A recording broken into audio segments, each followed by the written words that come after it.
this morning. Well, last week was quite the week at the Capitol in Jackson. On Tuesday, on the Senate floor, you had the Senate debating and ultimately voting for an amended House Bill 1. The four key components of that amended bill were grocery tax going from 7% to 5%, no increase in sales tax, the implementation of the Tier 5 system to get PERS to a place where at least you can stop the bleeding, triggers on the income tax reduction that would take it all the way to zero, and the gas tax, the 3 cents, 3 cents, 3 cents for a total of 9 cents with indexing built into that, with the money from the increased gas tax going to specific projects for roads and bridges. Not operational costs, not overhead costs related to MDOT, but directly to projects on the books. So the headline grabber in all of that was obviously the reduction of the sales tax, of the income tax to zero, ultimately. It was the way that the amended Senate bill of House Bill 1 laid it out was from 4% to 3% over the next 4 years, dropping a quarter point a year. So over the course of the next 4 years, the income tax for Mississippians goes from 4% to 3%. Once it got to 3%, triggers went into place. And those triggers were based on collected revenue, and whether or not the collected revenue came close to, equaled, or surpassed the $400 million in tax revenue that you would be giving up by reducing the income tax. And the triggers were 85%, 100%, and 115%. Those were the numbers that mattered. So if you were at 85% of revenue, 85% of that $400 million in terms of collected revenue, then the tax would go down by 20 basis points, or 0.2%. If you were at even, so basically 100% of revenue collected, then you would have a quarter point drop in the state income tax rate. And if you were at 115% or more, then there would be a 30 basis points, or 0.3 of a percentage point drop in the income tax rate. And so in a best case scenario, going from 3% to zero, you were looking at about a decade. And that would be if you hit that 0.3% trigger year after year after year after year. The reason that the triggers were put in place was because the Senate wanted a more conservative approach with uncertainty on the horizon for the amount of money that the state of Mississippi was having to spend because of the unknown, because of changes that could be coming to Medicaid, because price of business going up, because of funding changes with the way the federal government allocates money to states. And so that 30% spread between 85% and 115% gave the Senate and Senate leadership the level of comfort that they needed to say, okay, we are willing to go all the way to zero on state income tax if the state is doing well economically. However, if the state has a hiccup, if revenues are down in a given year, we need to press pause. And if we don't hit those revenue triggers, then we will press pause for a year. They passed that bill in the Senate, 32-16, and they sent it back to the House. This is where things got interesting, because Josh Harkins and Delbert Hosemann independently, and on this show, Josh Harkins said on Wednesday of last week that, and I'm paraphrasing here, The Senate had gone about as far as it could go. That there was just not an appetite for a sales tax increase on the Senate side. In fact, it took 4 Democrats voting for the amended bill in the Senate just to get it passed. And so House leadership, Speaker Jason White, Chairman Trey Lamar, others involved in the process, had to look really hard at this. And they had to decide, will the Senate go a step farther? Or is this it? Is this really the best bill? And ultimately, they decided this is the best bill. We don't need to let a not perfect bill in our eyes get in the way of doing something historic, not only for the state of Mississippi, but that has never been done in the United States. You heard that during the conversation leading up to this bill being passed by both sides. No state had ever made the transition from an income tax-based revenue system to a tax-free system on income tax. The only state that had ever done it was Alaska, and they were able to do it because of oil. And so it truly was a historic day. And on Thursday of last week, the House brought it up. And there are a couple of things that could happen. They could either send the bill to conference, in which case the House and the Senate would hash it out, figure out if there was any move, and then ultimately either sign off on it and send it to the governor, or they could accept the bill as it was, and that's what they did. There was a motion to table the conversation, and so the bill was passed. Not to table the conversation. I didn't use the right phrase there. But they agreed, let's go forward with this bill as it is. And then it was discovered that there was an error in the bill.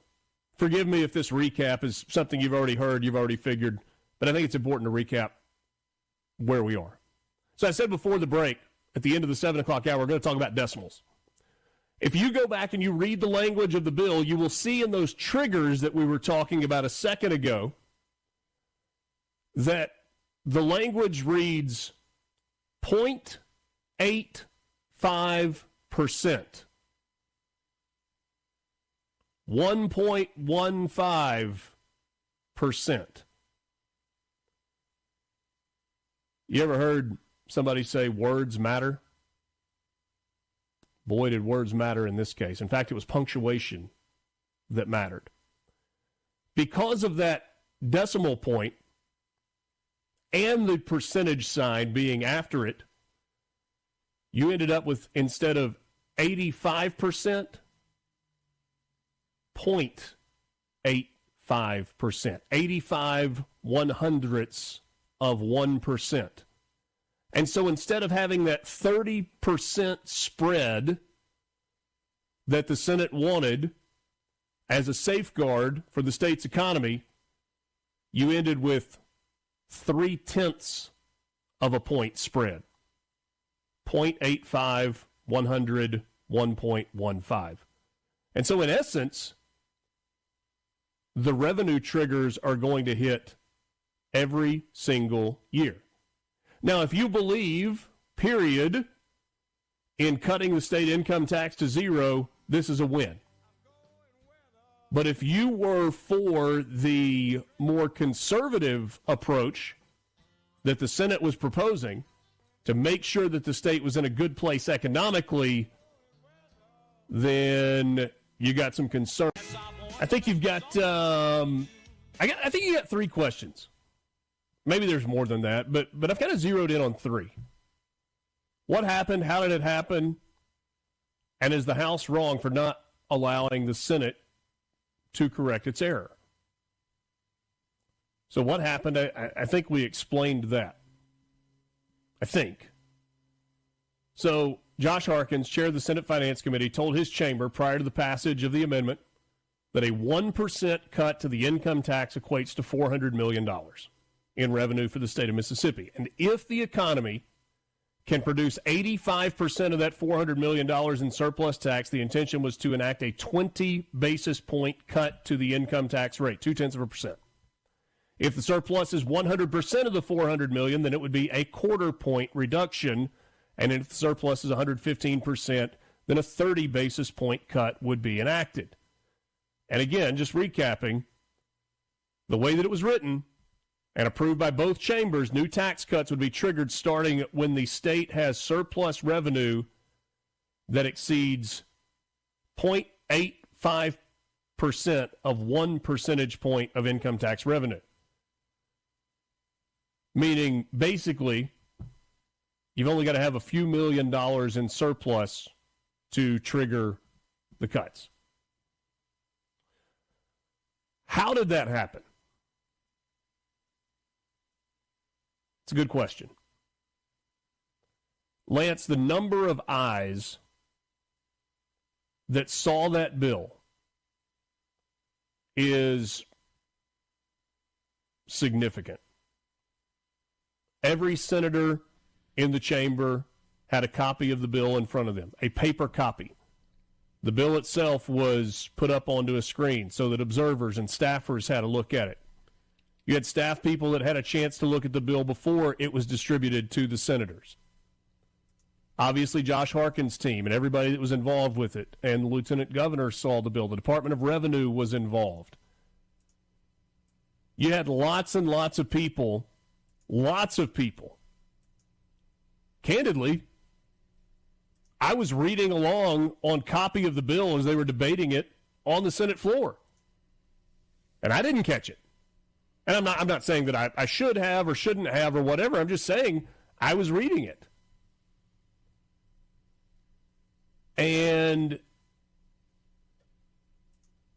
it was just a mistake. I mean, it's that simple. How did it happen? A mistake was made. Now, who made the mistake and whether or not they should be held accountable, I don't know. I mean, I think it was a genuine mistake. Everybody was looking at the exact same text and thinking the exact same thing. But I said this earlier, words matter. Punctuation matters. I remember vividly being in 6th grade, and I had a paper to write. And my mom worked on campus at the time. And I wrote the paper, and she said, all right, I wasn't much of a typer. She was a good typer at the time. And so I wrote it, and then she transcribed it for me on, I guess it was the word processor at the time, on her computer at the office. And then once it was typed, we had to begin the process of proofreading and editing. And there is nothing that I hated more. It was like I had to be dragged along, kicking and screaming. But she drilled into me the importance of, okay, if you're going to turn in a paper, if you're going to go to the work of doing it, it needs to be done right. And it might be a misplaced comma. It might be a misspelled word. It might be a run-on sentence. It might be a sentence that was grammatically correct, but just didn't read the way that it should read. Hey, I'm glad it wasn't an explanation point. Yeah, kind of the old Seinfeld Jake Jarmel. No explanation points. The point is, though, she drilled into me at a young age that words matter and accuracy matters. And this is a very significant mistake. Now, somebody on the C Spire text line said it was a divine mistake. Thomas in Greenwood says, a conservative mistake. They accidentally and inadvertently wrote legislation that is aligned with their campaign promises. Jeff in Grenada says someone is going to be unemployed. I hope not, Jeff. I hope not. Yeah, my betting on it was, I was like, oh, goodness, this is going to throw everything off. Yeah. the decimal. But they covered some ground quickly. They did. And yes, somebody said Lamar knew the error was there, and he didn't tell the members of the House on the floor before they voted. It was extremely shady. I don't know that it was extremely shady. I do believe that it was not until sometime on Wednesday afternoon when House leadership discovered the error, when they were going through the bill with a fine-tooth comb, and somebody was like, hey, this doesn't read what they think it reads. And I do think it speaks to how quickly the House concurred with the bill from the Senate on Thursday. And so the Senate finds itself in an interesting position now. If they want to amend another bill to correct the language that the governor is going to sign, it's going to take concessions. Something that the House wanted, or some things that the House wanted that wasn't in this bill, the Senate will have to offer a concession if they want to go back and put these triggers in place. Because as we sit right now, this is going to be law for the state of Mississippi as soon as the governor signs it. And changing it to the 85, 100, 115% would take a bill that both the House and the Senate agree on, or an amendment or changes. I would actually like to give the legislature credit, like credit looking forward. I genuinely believe that our legislators want what is best for the state of Mississippi.